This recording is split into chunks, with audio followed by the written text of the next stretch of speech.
अरे भाग्यवान, अब काहे गिनने जा रही हो? देखो तुम्हें क्या क्या चीजें चाहिए, थोड़ा लिख कर दे दो ना। असल में क्या है कि काम के वजह से मुझे याद नहीं रहता। तुम तो हमेशा सब कुछ भूल जाते हो। तुम क्या सच में भूल जाते हो या फिर ये चाहते हो कि जो मैं चाहूँ वो मुझे ना मिले? अरे नहीं नहीं गिन्नी, ये तुम क्या कह रही हो? देखो तुम जो चाहती हो क्या मैंने तुम्हें आज तक नहीं दिया क्या? बताओ, क्या नहीं दिया है क्या? बताओ। हाँ हाँ दिया है, लेकिन इन दिनों तुम सब कुछ भूलने लगे हो। अरे भूल नहीं रहा हूँ। असल में जानती हो, रोज नई नई चीजें देना कुछ खास नहीं रहता। मैंने सोचा कि एक दिन हफ्ते में तुम्हें जो चाहिए वो सब तुम्हारे सामने लाकर रख दूंगा। तब तुम खुश रहोगी और मुझे अच्छे अच्छे पकवान बनाकर खिलाओगी। ठीक है, देख लेंगे। वैसे सुनो, आज आते समय एक बस्ता चावल ले आना।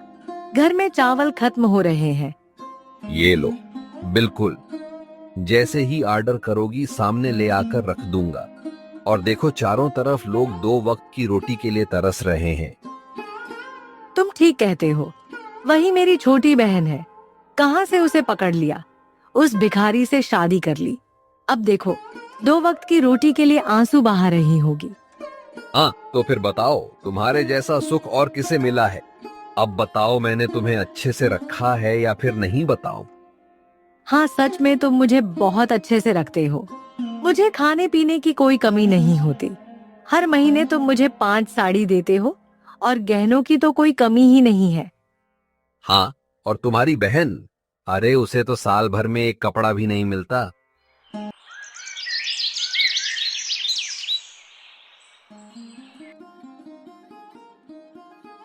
अरे तुमने मुझे देखकर मुझसे शादी क्यों की? मैं अभी तक समझ नहीं पाया। आज तक तुम्हारी कोई इच्छा मैंने पूरी की है। सुनो, तुम रोज उठते ही यही रोना रोने लगते हो। मैंने तुमसे पहले ही कह दिया था, मुझे पैसा दौलत या किसी चीज का कोई मोह नहीं है। मैंने सिर्फ एक अच्छे दिल के इंसान को चाहा था। मैं इसी के लिए हमेशा ऊपर वाले से दुआ करती थी और इसीलिए मैंने तुमसे शादी की। अरे तो पसंद का कोई तरीका भी तो होना चाहिए था। अगर मैं तुम्हारी जगह होता ना तो मैं कभी भी खुद को पसंद नहीं करता।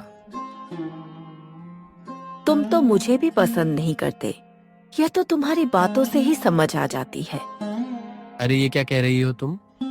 ये देखो, तुम रोज उठते हो और मुझे यही बातें सुनाते हो। इसी बात से समझ आता है कि शायद तुम मुझे छोड़कर किसी और से शादी करना चाहते हो। ये क्या बात कर रही हो तुम? ऐसा मैं कभी सोच नहीं सकता। असल में जब कोई आदमी अपनी पत्नी को ना बहुत सी चीजें देता है तो मुझे बहुत दर्द होता है। मैंने तुम्हें 6 महीने पहले एक साड़ी दी थी, वही अब तक पहनी हुई हो। मुझे ज्यादा कुछ नहीं चाहिए। जो कुछ भी है उसमें मैं खुश हूँ।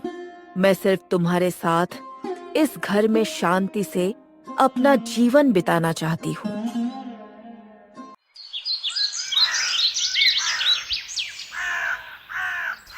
कोई घर में है, एक बार बाहर आओ।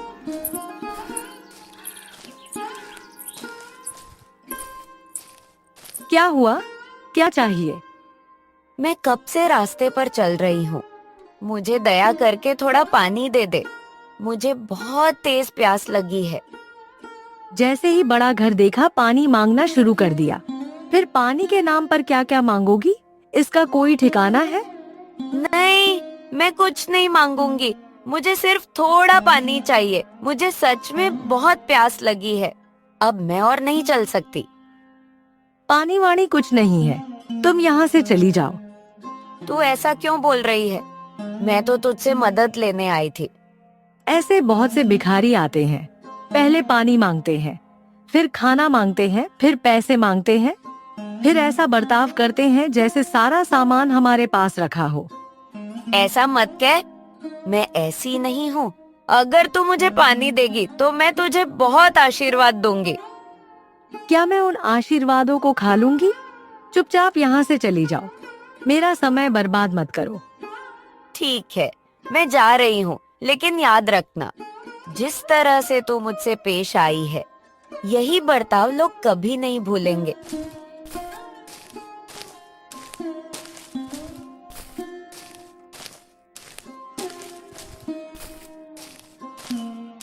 ये लो खाओ। तुम लोग नहीं खाओगे तो क्या होगा? तुम्हारे लिए सुबह से बहुत सारा खाना रखा है। बेटा, मुझे थोड़ा पानी देगी? मैं बहुत दूर से चलकर आई हूँ। नदी के पार किसी ने मुझे पानी नहीं दिया।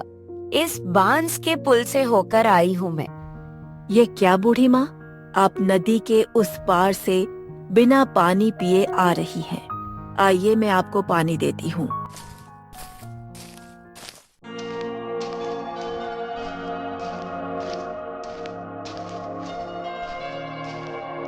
बहुत शांति मिली है बेटा। सच में इतनी शांति मुझे पहले कभी नहीं मिली।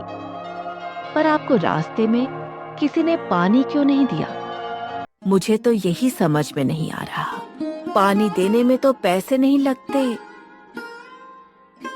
ये बात हर कोई नहीं समझता बेटा। मैं नदी के पार एक बड़े घर में गई थी। वहाँ की बहू ने मुझे दूर धक्का दे दिया। अरे समझ गई मैं, मेरी बहन ने आपके साथ ऐसा बुरा व्यवहार किया होगा। बहन? वो तुम्हारी बहन है क्या? हाँ बूढ़ी माँ, वो मेरी अपनी बहन है। उसकी शादी बड़े घर में हुई है। वो बहुत अमीर है। अमीर हो सकती है, लेकिन उसका दिल बहुत छोटा है। किसी की परवाह नहीं करती। वो असहाय लोगों की मदद क्या करेगी? असहाय लोगों की मदद करनी चाहिए, वो नहीं समझती। तू तो बहुत अच्छी है बेटा। तू इस झोपड़ी में रहती है, लेकिन तेरा दिल बहुत बड़ा है। मैं आशीर्वाद देती हूँ बेटा, तुम लोग हमेशा खुश रहो। आप अब कहाँ जाएंगी बूढ़ी माँ? मेरे पास कोई जगह नहीं है। मैं रास्ते रास्ते घूमती रहती हूँ, देखती हूँ कि कहीं वृद्धाश्रम में जगह मिल जाए। अब मैं चलती हूँ बेटा, तुम लोग अच्छे से रहो।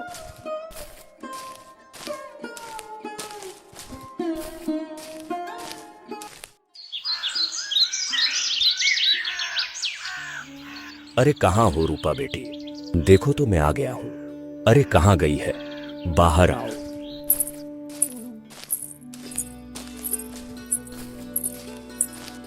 ओहो, तुम आ गए हो? मुझे विश्वास नहीं हो रहा। सच में तुमने मुझे बहुत बड़ा तोहफा दिया है। आओ आओ, मेरे बड़े घर में आओ। वाह, तुम्हारे घर में आकर कितना आरामदायक महसूस हो रहा है, तुम सोच भी नहीं सकती। मेरा दिल बार बार तुमसे मिलने का करता है बेटा। मैंने तुमसे कितनी बार कहा है, अकेले मत रहो, हमारे घर में आकर रहो। देखो, इस बड़े घर में हम सिर्फ 2 लोग रहते हैं। तुम्हारे आने से कोई परेशानी नहीं होगी। अरे नहीं बेटी, वो नहीं हो सकता। बेटी के घर में आकर रहने पर लोग क्या कहेंगे बताओ। अच्छा तुम कैसी हो? अच्छी तो हो ना? हम लोग अच्छे हैं बापू। तुमने मुझे अच्छा घर दिखाकर शादी करवा दी, लेकिन हाँ, वो तो सही है कि तुम खुश हो, अच्छी बात है। हाँ, यही तो चाहिए था। तुम लोग खुश रहोगे तो मैं खुश रहूंगा। हाँ बापू, मैं बहुत खुश हूँ। मुझे हर चीज बिना मांगे मिल जाती है। अच्छा बापू, अब बताओ अचानक यहाँ आना कैसे हुआ? अरे हाँ, असल बात तो बताना ही भूल गया। दरअसल मैंने एक दावत रखी है, तो तुम सभी लोगों को आमंत्रित कर लूं। सभी का मतलब बहन भी आएगी क्या? उनके घर अभी नहीं गया।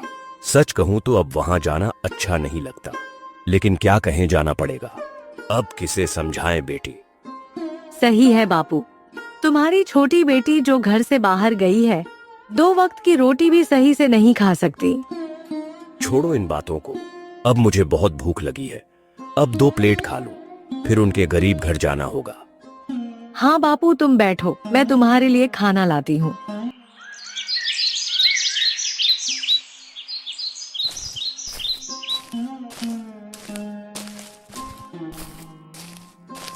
ओह बापू, तुम, मेरा सौभाग्य कि तुम मेरे घर आए। आओ आओ, अंदर आओ। अंदर आऊं? अरे तुम्हारे अंदर तो सब सामान ही है, घर और बाहर कोई फर्क ही नहीं है। बापू, छोटा घर है इसलिए। ठीक है, ठीक है। सुन, ज्यादा देर नहीं बैठूंगा। तुम्हें कुछ बताने आया हूं। नहीं बापू, ऐसा नहीं है। पहले बैठो, फिर जो कहना हो कहो। इस घर में कैसे रहती है वो तो तुम जानती हो। बाप रे बाप, आते ही मुझे घबराहट हो रही है। लेकिन मुझे तो बहुत अच्छा लगता है बापू। मैं बहुत शांति से यहाँ रहती हूँ। हाँ हाँ, वो तो देख ही रहा है कि कितनी शांति से रह रही हो। 6 महीने पहले जो कपड़ा पहना था वही अब तक पहनी हो। अरे ये सब क्या है? अच्छा ठीक है, ठीक है, रहने दो। मुझे कुछ ज्यादा नहीं चाहिए बापू, मैं थोड़े में ही संतुष्ट हूँ। अगर तुम ठीक हो तो वही अच्छा है। अब मैं अच्छा एक बात कहने आया था। परसों मैं अपने घर में दावत रख रहा हूँ। तुम्हारी बहन और जमाई बाबू को भी बुला लिया है। तुम दोनों भी आओ। अच्छा खाना खाकर जाना, ठीक है? क्या खास मौका है दावत का बापू? अब कोई खास मौका नहीं है, बस मेरा मन किया तो दावत दे दी। ठीक है बापू, मैं उस दिन उन्हें लेकर आ जाऊंगी। हाँ ठीक है, ठीक है। फिर वही बात हो गई। चलो अब मैं जाता हूं। यहां ज्यादा देर रुक नहीं सकता। यहां अच्छा नहीं लग रहा है। चलो मैं जाता हूं।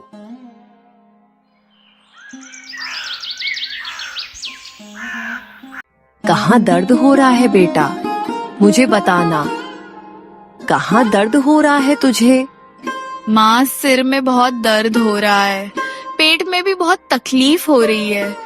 मुझे कुछ दवाई दे दे माँ। मैं दवाई खाऊं तो तुरंत ठीक हो जाऊंगी। बेटा, मैं दवाई खरीदने के लिए पैसे नहीं जुटा सकती। तू थोड़ा आराम कर। मैं पहले निखिलदा के घर जाकर पैसे लेकर आती हूँ। निखिलदा मुझे जरूर मदद करेंगे। ठीक है माँ, जल्दी आना।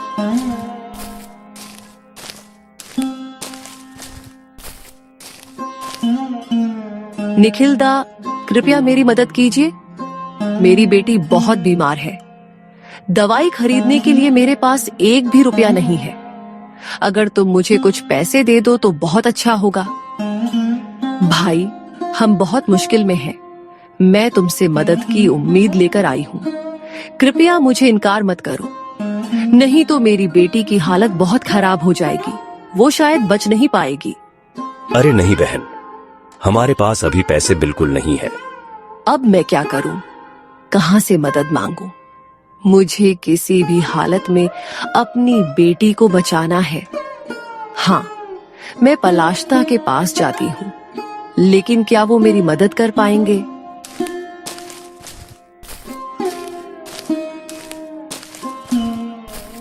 पलाश्ता, घर पर हो क्या? क्या हुआ है? मेरी बेटी की तबीयत बहुत खराब है। दवाई खरीदने के लिए मेरे पास पैसे नहीं है। निखिलदा के पास गई थी, लेकिन उन्होंने मदद नहीं की। अब मेरी बेटी बिना इलाज के मर जाएगी। तुम मत रो दीदी, हम है ना। रुकिए, मेरे पास कुछ जमा पैसे हैं, मैं तुम्हें दे देती हूँ। तुम जाकर दवाई ले लो। तू अपने जमा किए हुए पैसे मुझे दवाई के लिए देगी? क्यों नहीं दूंगी? मुझे लगता है इन पैसों की तुम्हें जरूरत है, इसलिए मैं तुम्हें दे रही हूँ। तुझे बहुत धन्यवाद। तुम्हारा दिल कितना बड़ा है। तूने आज मुझे समझाया है कि इंसानियत क्या होती है। ठीक है, अब ज्यादा धन्यवाद मत देना। जल्दी से दवाई लें कर घर जाओ।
हम वहाँ जा रहे हैं।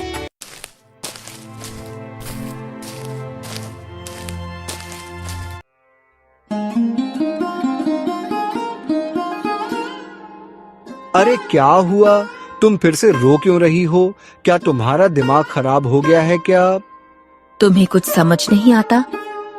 देखा, दीदी और जीजा जी को घर के अंदर ले गए और हमें इस बैठक में रहने दिया। ओहो, इसमें क्या बड़ी बात है? अगर उन्होंने हमें रहने दिया तो क्या फर्क पड़ता है? वो तो सही है। लेकिन जब हमें घर में जगह दी तो खाना भी हमें अलग अलग देना चाहिए था। क्या तुम नहीं समझ पा रहे हो? गिन्नी, तुम चुप रहो। नहीं, चुप नहीं रहूंगी। हर चीज की एक हद होती है। अरे रुको रूपा, बड़ी बहू को मछली का बड़ा सिर दो। कितनी मेहनत से मैंने उसे बाजार से लाया है। दो। हाँ बापू, ये लो। और यह दीपा, तेरे पति ने कभी इतनी बड़ी मछली नहीं खाई है। देख, एक ही जगह दो खा ले। कब फिर मौका मिलेगा ऐसा खाने का? हाँ, असल में बापू, क्या तुम जानते हो, हम तो यह मछलियाँ आमतौर पर नहीं खाते, इसलिए हम इन्हें पचा भी नहीं पाएंगे। तुम तो हमारी पसंद की चिंगड़ी मछली ला सकते थे। तुम लोग क्या खा सकते हो? चिंगड़ी मछली की बात करते हो? अगर तुम पहले कहते तो जरूर ला देता, लेकिन अब कोई तरीका नहीं है। क्या बात है बापू, हमें दावत दे रहे हो और हमारी पसंद के बारे में एक बार भी नहीं पूछा। ठीक से बात करो दीपा, तुम बाबू को अपमानित कर रही हो। तुम्हें क्या लगता है तुम्हारी इस तरह से बात करने की हिम्मत कैसे हुई? तो अपमान तो हुआ है दीदी। बाबू ने हम दो बहनों को बुलाया। जब तुम दोनों को अंदर रहने दिया तो हमें बाहर क्यों रखा? ओहो गिन्नी, चुप रहो। नहीं, चुप नहीं रहूंगी। हर बात की एक सीमा होती है। बाबू, मैंने तुमसे यह सवाल पूछा है, क्या तुमने यह जानबूझकर किया है? क्या तुम नहीं जानते थे कि हमारे घर में खाना पीना कैसा होता है? मुझे लगा कि तुम लोग ये खाना खाना पसंद करोगे। तुम अब तक समझ नहीं पाए बापू। जरूरत से ज्यादा हमें कुछ नहीं चाहिए। अगर तुम नहीं समझ पाए तो यह हमारे लिए अपमानजनक है। अब मैं यहाँ एक पल नहीं रुक सकती। तो तुम लोग अब चले जाओगे? अगली बार दावत पर बुलाओ तो सोच समझकर हमें। तो बस चावल, दाल और चिंगड़ी मछली चाहिए थी। चिंता मत करो बापू, तुम्हारी दूसरी बेटी और जीजा जी हैं जिन्होंने तुम्हारे लिए इतना बड़ा आयोजन किया। अब तुम उन्हें खुश रखो। हम अब जा रहे हैं।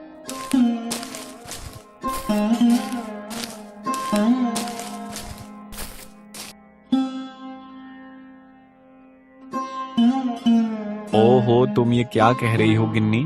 तुम पापा के सामने ये सब बोल सकती हो क्या? हैं? अगर वो मुझे और तुम्हें अपमानित कर सकते हैं तो मैं भी बोल सकती हूँ। वो बड़े हैं, इसलिए मैं अब तक चुप रही। लेकिन हमेशा चुप रहना ठीक नहीं है।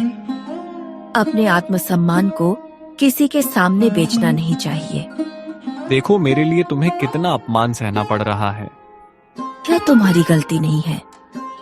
जिनकी जैसी मानसिकता होती है वो वैसा ही करेंगे। चलो, दिन भर से कुछ नहीं खाया। घर में मैंने झींगा मछली तल कर छोड़ी है। 2 कटोरी चावल डालकर फिर झींगा मछली से आराम से खा लेना।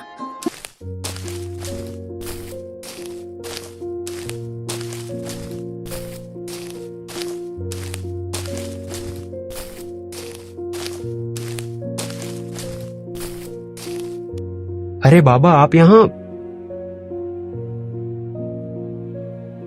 मुझे माफ कर दो। असल में मैंने तुम दोनों के साथ बहुत गलत व्यवहार किया है। मैंने आसपास के लोगों से सुना है कि तुम्हारा घर छोटा हो सकता है, लेकिन तुम्हारा दिल बड़ा है। इसीलिए मैं तुमसे माफी मांगने आया हूं। अरे अरे, ये क्या कह रहे हैं बाबा? आप तो बड़े आदमी हैं, हमसे माफी क्यों मांगेंगे? ऐसा मत कहिए, ऐसा मत कहिए। अब देखो, आज दोपहर मैंने जो व्यवहार किया, हाँ, हमने उन बातों को अब सोचा भी नहीं है। आप इन सब बातों को भूल जाइए। सच में मैं हैरान हूं तुम्हें देखकर। तुम गरीब होते हुए भी दूसरों की मदद कर रहे हो। मुझे तुम पर गर्व है।